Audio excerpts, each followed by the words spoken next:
Hi, நான் உங்கள் வருண். வயது 22. நான் கல்லூரி முடித்து விட்டு வேலை தேடிக் கொண்டு இருக்கும் வாலிபன். இதற்கு இடையே வருமானத்திற்காக பியூட்டி பார்லரில் வேலை பாக்குறன். பார்லர்ல வரது எல்லாம் லேட்டீஸ் தான். வேலைக்கு சம்பளமும் வரும், தோட்ட வேலை செய்யும் கிடைக்கும். ஆமாங்க, பார்லருக்கு அழகு படுத்திக்க வரவங்கள விட புருஷன் கிட்ட தோட்ட வேலை செய்யாதவங்க இங்க தோட்ட வேலை செய்ய வரவங்க தான் அதிகம். ரொம்ப நேரம் பேசி போர் அடிக்க வேணா, வாங்க கதைக்கு போலாம். இந்த கதையில் எனது பெரியப்பா சொந்தம் அண்ணன் மனைவியை தோட்ட வேலை செய்த கதையை பார்ப்போம். அவள் பெயர் அனு. வயது 24. அவளை முதன்முதலில் எனது சொந்தக்காரர் திருமணத்தில் பார்த்தேன். திருமணத்திற்கு மண்டபத்தில் நுழைந்ததும் எனது அண்ணன் என்னை பார்த்து, ஹே வருண், எப்படிடா இருக்க என்று என்னை நோக்கி வந்தான். நான் நல்லா இருக்கேன் அண்ணா, நீங்க எப்படி இருக்கீங்க? நான் நல்லா இருக்கேன்டா. சாரி அண்ணா, கல்யாணத்திற்கு வர முடியல, பரவால்லடா. இன்று தூரத்தில் நின்று கொண்டிருந்த ஒரு பெண்ணை பார்த்து, ஹே அனு, இங்க வா என்று அழைத்து எனக்கு அறிமுகம் செய்து வைத்தார். அந்த பெண்ணும் ஹாய் என்று பேசினாள். அவளை இப்பொழுது தான் முதலில் பார்க்கிறேன். அவ்வளவு அழகாக இருந்தாள். இவனுக்கு இப்படிப்பட்ட பெண்ணா என்று எனக்கே பொறாமையாக இருந்தது. ஏன் என்றால் அண்ணன் சற்று கருமை நிறம். ஒன்னும் இல்லன்னா என்று, வாங்க அங்க போவோம் என்று மண்டபத்தில் உள்ளே சென்றோம். அவ்வப்போது எனது அண்ணியை நான் பார்த்து கொண்டிருந்தேன். பிறகு சாப்பிட சென்றோம். அங்கே எனது அண்ணி என் அண்ணன் பக்கத்தில் உட்காராமல் எனது பக்கத்தில் சாப்பிட உட்கார்ந்தால். எனது அண்ணனும் எதுவும் பெரிதாக எடுத்து கொள்ளவில்லை. சாப்பிட்டு முடித்தோம். கை கழுவி விட்டு வீட்டுக்கு செல்ல தயாராக இருந்த நேரத்தில் அனு எனது கையில் ஒரு துண்டு பேப்பரை கொடுத்தாள். அதை பிரித்து பார்த்தேன். அதில் அவளுடைய மொபைல் நம்பர் இருந்தது. சரி என்று அவளுக்கு சரி என்று சொல்லிவிட்டு வீட்டிற்கு வந்து அவ்வளவு போன் நம்பரை மொபைலில் பதித்து அவளுக்கு மெசேஜ் செய்தேன். மெசேஜ் அனுப்பி ரொம்ப நேரம் ஆகியும் ரிப்ளை வராததனால் அப்படியே விட்டுவிட்டு தூங்கி விட்டேன். மறுநாள் பக்கத்தில் இருந்து எழுந்து பார்த்தேன், ரிப்ளை வந்திருந்தது. உடனே அன்னைக்கு மெசேஜ் அனுப்பினேன். அண்ணி, யார் நீங்க? நான், நீங்க யாருக்கு நம்பர் கொடுத்தீங்க? அண்ணி, வருண் நீயா? நான், வேற யாருனா பேசுவாங்கன்னு பாத்தீங்களா? அண்ணி, எனக்கு யார் மெசேஜ் அனுப்ப போறா? அத விடு, என்ன பண்ற? சாப்பிட்டியா?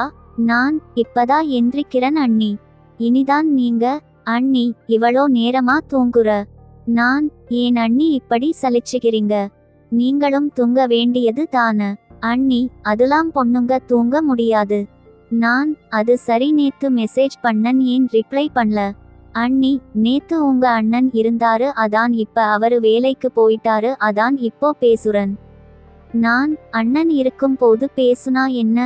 அண்ணி, அதெல்லாம் பேசலாம், ஆனா ஃப்ரீயா பேச முடியாதுல, அதான். நான், சரி.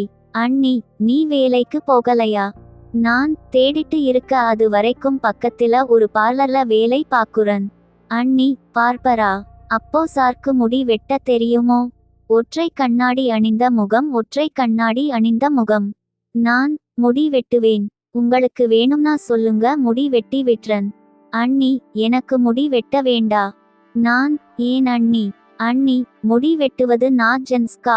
நான், இல்ல அண்ணி, லேடிஸ் கூட முடி வெட்டுவாங்க. அண்ணி, என்னடா சொல்ற? லேடிஸ் முடி வெட்டுற இடத்தில்ல உன்னை எப்படி சேர்த்துக்கிட்டாங்க? நான், அண்ணி, இப்போலா லேடிஸ் ஜென்ட்ஸ் கிட்ட தான் முடி வெட்டிறாங்க. அண்ணி, அப்போ உன் காட்ல நல்ல மழை தான் போல. நான், ஏன் அண்ணி, உங்க காட்லையும் மழை பேஞ்சிட்டு தான இருக்கும். அண்ணி, ஏண்டா நீ வேற இங்க இன்னும் தூறலே போடல, அப்புறம் இங்க மழை வர்றது? நான், என்ன அண்ணி சொல்றீங்க? கல்யாணம் ஆகி 1 மாசம் ஆக போது. இப்படி சொல்றீங்க? அண்ணி, உங்க அண்ணன் வேஸ்ட், ஒன்னும் தோட்ட வேலை செய்யறது இல்ல. நான், பாவம் அண்ணி நீங்க. சரி அண்ணி, வீடியோ கால் வரீங்களா? அண்ணி, ஏன்? நான், அன்னைக்கு சரியா உங்க ஃபேஸ் தெரியல, அதான் இன்னைக்கு பார்க்கலாம்னு. அண்ணி, சரி இருவரன். வீடியோ கால் வந்தது, அட்டெண்ட் செய்து பார்த்தேன்.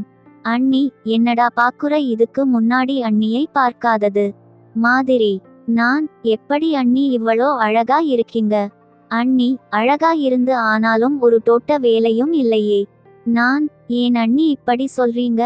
அண்ணி, ஆமாட்டா, என்ன இருந்து என்ன தோட்ட வேலை செய்யுறது இல்லையே. நான் வேணும்னா டோட்ட வேலை பண்ணி பார்க்கவான்னு அப்படி மெசேஜ் அனுப்பி அப்புறம் பயத்துல டெலிட் பண்ணிட்டேன். ஆனா அதுக்குள்ள அண்ணி மெசேஜ் பார்த்துட்டாங்க. கொஞ்ச நேரம் ரிப்ளை வரல. ரொம்ப பயந்துட்டேன். அண்ணன் கிட்ட சொல்லிட்டா என்ன பண்றதுன்னு சரி மன்னிப்பு கேட்டுலாம்னு சாரி அண்ணி டைப் பண்ண. அப்போ அண்ணி ரிப்ளை பண்ணாங்க, அண்ணி ஏண்டா இத கேட்க உனக்கு இவ்ளோ நேரமான மெசேஜ் அனுப்பிட்டு உடனே அவளும் டெலிட் பண்ணிட்டா. என்னால நம்பவே முடியல. உடனே அண்ணி நான் இன்னைக்கு லீவ் சொல்லிட்றன் மெசேஜ் பண்ணிட்டேன். அண்ணி வருண் இன்னைக்கு டோட்ட வேலை வேணா, உன் அண்ணன் மதியம் வந்துருவாரு. அவரு நாளைக்கு காலையில வேலை விஷயமா வெளியூர் போவாரு. அவர் போன அப்புறமா வா டோட்ட வேலை செய்யலாம். சரி அண்ணி. அண்ணி சரிட்டா போய் சாப்பிட்டு நாளைக்கு வந்து பிரியாணி சாப்பிடுறேன். அண்ணி போடா. ஏன் டீ அண்ணி என்றேன். அண்ணி என்னது டீயா? சாரி அண்ணி. அண்ணி நல்லாருக்கு அப்படியே கூப்பிட்டுட்டா. சரி டீ அண்ணி நாளைக்கு வரன் பிரியாணி செஞ்சு வை. அண்ணி அது சரி பிரியாணி எப்படி சாப்பிடுவ? அது பிரியாணி சாப்பிடும் போது நீயே தெரிஞ்சுப்ப. அண்ணி சரிட்டா. சரி பாய் சொல்லிவிட்டு சாப்பிட்டு பாதாம் பிஸ்தா லாம் ஊற வச்சிட்டு படுத்துட்டன். இன்னைக்கு பியூட்டி பார்லர் போல 3 நாள் லீவும் சொல்லிட்டேன். சாரி ஃப்ரெண்ட்ஸ், முழு கதையையும் ஒரே பாட்ல சொல்ல முடியல. அது மட்டும் இல்லாம அடுத்த பாட்ல மீதி கதையை பார்ப்போம்.